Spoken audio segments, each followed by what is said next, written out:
Captain Midnight.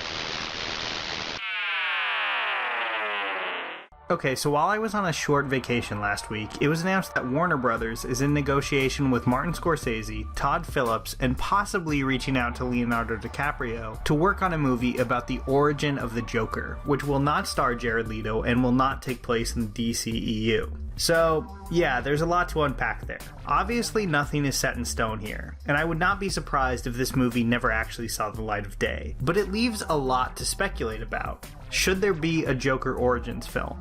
Should it take place outside the DCEU?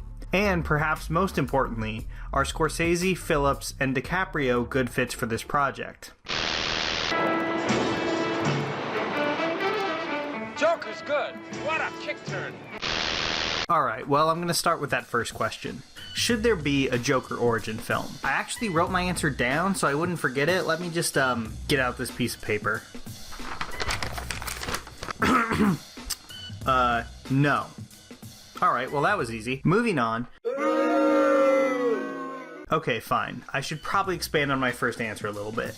The reason they shouldn't make a Joker origin story is pretty obvious to me for a couple reasons. One, why we love the Joker, and two, what the Joker represents. Time and time again, various comics, movies, and TV shows have tried to give the Joker a definitive origin. Some of them really suck, and some of them are pretty good, but they never quite stick. And the reason for that, I believe, is that deep down, we don't want to know where the Joker came from. It robs him of his mystery and his unpredictability. Giving the Joker a sad human backstory brings him down to a level where we're capable of fully understanding his actions and motivations. And I don't think we actually want those things. Part of what makes him great is that in every new incarnation, he still has the ability to surprise us. There is a reason The Dark Knight gave that character multiple contradictory monologues about how he got those scars. Because if we could chalk up his actions to an abusive father or a bad marriage, maybe we could understand him. Nolan teases us with that possibility, but then reveals it to be just another one of the character's lies. And I think most of us can agree that the character was all the better for it. The other reason is that the Joker was specifically created to be a contrast to Batman. He's appeared in plenty of other comics, but at the end of the day, Bill Finger and countless other writers building on his work sculpted the Joker to function as the ultimate foil for the Caped Crusader. Bruce Wayne is a man constantly trying in vain to apply order to the senselessly violent world around him. Using all his brain, his brawn, and his outrageous wealth, he tries to better Gotham through destroying its worst elements. The Joker is the direct antithesis to Bruce's worldview. Where Batman is trying to control the destiny of Gotham, the Joker is only interested in chaos. Now, I'm defining these characters very broadly, because it's kind of impossible to distill characters that have been around for so long and in so many forms down to their basics. But I think you understand what I'm driving at. If Batman is the steadfast representative of order and reason, the Joker functions as chaos and madness.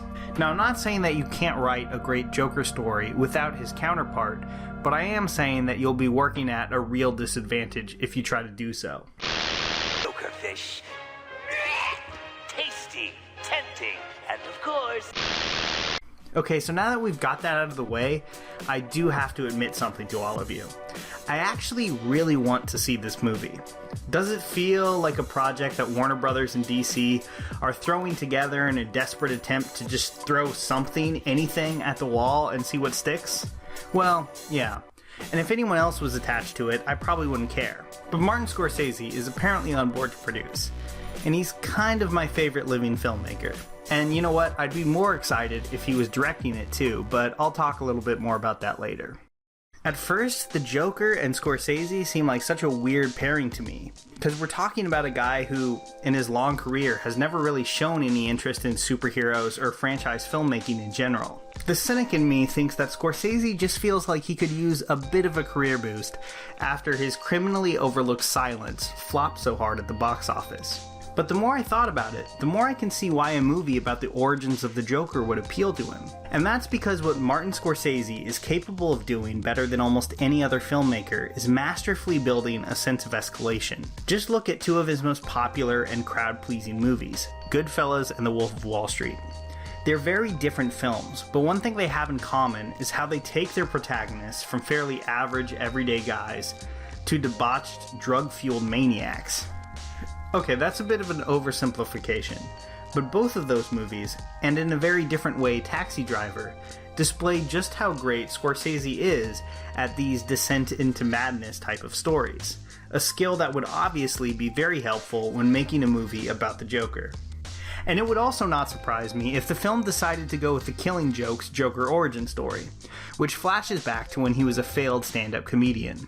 A fun thing to note about that, actually, is that Scorsese has made a fantastic movie about a desperate failed stand-up called The King of Comedy back in 1982. And in my opinion, it's his most underrated film, and it follows Robert De Niro's sleazy, pathetic Rupert Pupkin as he grows more and more desperate to become famous and ends up doing some pretty insane, pretty crazy stuff. I don't want to spoil too much because you should definitely check it out if you haven't got the chance yet. Another underappreciated gem is 1985's After Hours, in which one character's trip to the grimier side of New York City results in one of the weirdest, funniest, and most surreal movies I've ever seen. A blending of those tones is exactly what I would want from a Joker film. When you add all this up, plus the proposed seedy 80s setting, it isn't difficult to see why Scorsese would be interested in the project, and why he might just be perfect for it. We don't have any Scooby snacks, but how about some bat snacks as a reward? But of course, the role of a producer can mean a lot of things, and there's a chance he may not be as involved in the actual production of the film as I hope. And that leaves us with director Todd Phillips. He's the big question mark in this equation for me. He just seems like a pretty odd choice. He's mostly known for directing comedies like the Hangover trilogy, Old School, and Due Date, but he took a more dramatic turn with his last movie, War Dogs. That movie wasn't super well received, but I mean, I liked it. A lot more than Hangover 3 anyway. But what's most interesting about it is just how much it wants to be a Scorsese movie. The despicable anti-heroes, the rampant drug use, the slow descent into gleeful amorality. It has all the surface elements of a Wolf of Wall Street, Casino, or Goodfellas, but it lacks the substance of those films. Still, it's clear that Scorsese's work means a lot to Phillips, so I wouldn't be surprised if he tried a similar approach to the Joker as well. And with Scorsese actually working with him this time, who knows? Maybe he can tap into that magic he was so desperately trying to find with War Dogs. And yeah, I guess I should probably touch on that DiCaprio rumor too. Alright, I'm gonna be honest with you, I'd be beyond shocked if they actually talked him into starring in this movie. He doesn't seem like an actor who has much interest in franchise blockbusters. And unlike, say, Will Smith when he appeared in Suicide Squad, he's not exactly in a career slump. But if they did manage to pull it off, I'd be even more interested to see how this thing turns out. Because while I don't like all of his movies, in the last 10 years or so, DiCaprio has been pretty great at picking out good scripts. So him signing on would make me think, hey, maybe they've got something here. Not to mention, DiCaprio playing a villain is almost always a good time. With his role as the sadistic slave owner Calvin Candy in Django Unchained being one of the most memorable of his entire career. And that slimy charisma he puts to good use in The Wolf of Wall Street would probably be great in this role too. Still, I'm having a hard time picturing him as the Joker, and at 42 years old, he just seems a little up there to be playing a version of the character that's just starting out. Honestly, any non-Jared Leto version of the character has me interested at this point. I order you to surrender. I hope this doesn't depress you.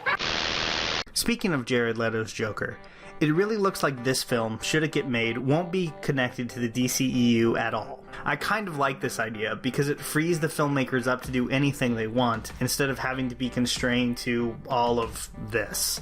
But it does seem like yet another example of DC not really knowing what to do next. It's weird to think about. If this happens, we'll have the DCEU, the CW universe, and this one all going on at the same time. And that's pretty weird.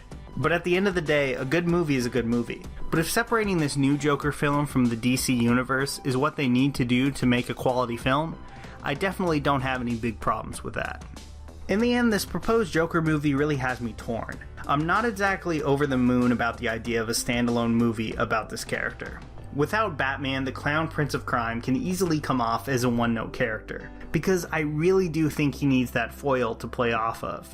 Still, I think there's some potential here, and with Wonder Woman finally providing DC a much-needed home run, maybe I can give them the benefit of the doubt on this one.